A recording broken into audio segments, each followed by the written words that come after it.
Buenas noches, soy Juan García y les voy a hablar sobre la volatilidad.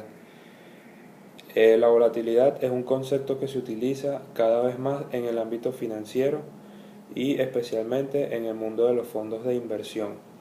Lo primero que hay que dejar claro es que el concepto de volatilidad es una primera aproximación al riesgo de un fondo. No hace otra cosa que medir cómo la rentabilidad del fondo se ha desviado de su media histórica. Una desviación típica alta significa que las rentabilidades generalmente se utilizan datos mensuales.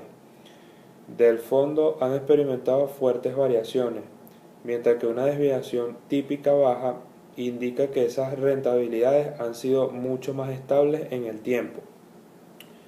Lógicamente, cuanto mayor es la desviación típica, mayor será la pérdida potencial para el partícipe y por consiguiente mayor su riesgo. Un inversor tiene más posibilidad de perder dinero en un fondo que presenta fuertes altibajos.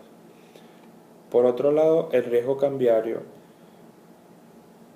o el riesgo de cambio es un riesgo financiero asociado a la fluctuación en el tipo de cambio de una divisa respecto a otra. Este riesgo ha de ser asumido por aquellos inversores y compañías cuyas inversiones y negocios impliquen un intercambio entre las divisas. También puede resultar en un balance negativo o positivo, en pérdidas o en ganancias, dependiendo de si el tipo de cambio ha cambiado a favor o en contra de los intereses del inversor o de dicha compañía. A menudo las compañías realizan operaciones comerciales que implican el intercambio de divisas y utilizan la estrategia de hedging para neutralizar o disminuir el riesgo de la exposición a las fluctuaciones en los tipos de cambio. De esta forma también se neutralizan las posibles ganancias de esta exposición. Es común el uso de contratos de futuro para realizar la transacción comercial en el futuro a un tipo de cambio acordado en el presente.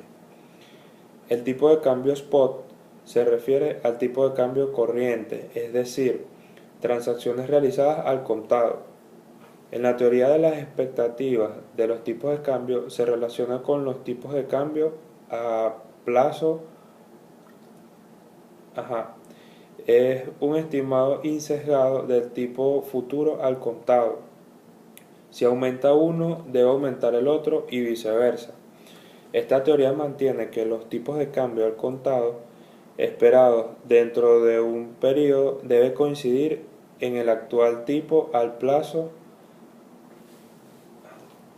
En otros términos, según esta teoría, los tipos de plazo son predictores insesgados de los tipos al contado, lo que nos indica que la mayor predicción del tipo a contado que existirá dentro de 3 meses es el tipo de plazo actual a 3 meses. En la teoría de Fisher cerrada, relaciona la inflación con tipos de interés nominales. Los aumentos de la inflación están acompañados de aumentos de tipos de interés nominales y viceversa. Esta teoría postula que los tipos de interés nominales de un país reflejan anticipadamente los rendimientos reales exigibles ajustados por las expectativas de inflación. Además de los diferentes países, los rendimientos reales deben tender a la igualdad, por lo que las diferencias en las tasas nominales se deben a distintas expectativas de inflación. Otro punto a considerar son los contratos futuros, donde son productos derivados que pueden ser usados como un instrumento para la formación eficiente de precios en el mercado de los diferentes activos, el mercado spot, y como un medio de protección o cobertura contra riesgos de especulación o de inversión. Los futuros sobre productos físicos estandarizados tales como productos agrícolas, metales, petróleo y sus derivados han sido utilizados desde hace muchos años.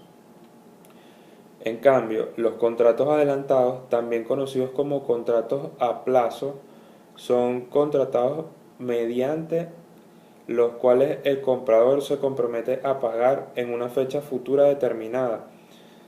en el periodo acordado a cambio de un activo sobre el cual se firma dicho contrato.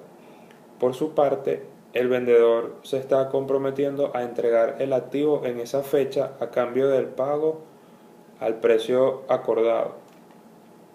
Como se observa, y de acuerdo con la definición que se dio anteriormente de lo que es un futuro, las obligaciones en ambos contratos son las mismas.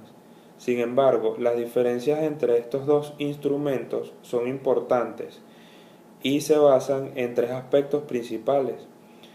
El primero es la estandarización de los contratos, el sistema prudencial y el sistema utilizado para eliminar los riesgos de incumplimiento de los compromisos adquiridos en la negociación de productos derivados, y la existencia de un organismo central que realiza el papel de contraparte de cada una de las posiciones en el contrato, es decir, de comprador para el vendedor y del vendedor para el comprador. Para finalizar, el riesgo de incumplimiento es un riesgo de pérdida causado por el incumplimiento de la contraparte a hacer un pago a tiempo. También es llamado riesgo de crédito. Muchas gracias.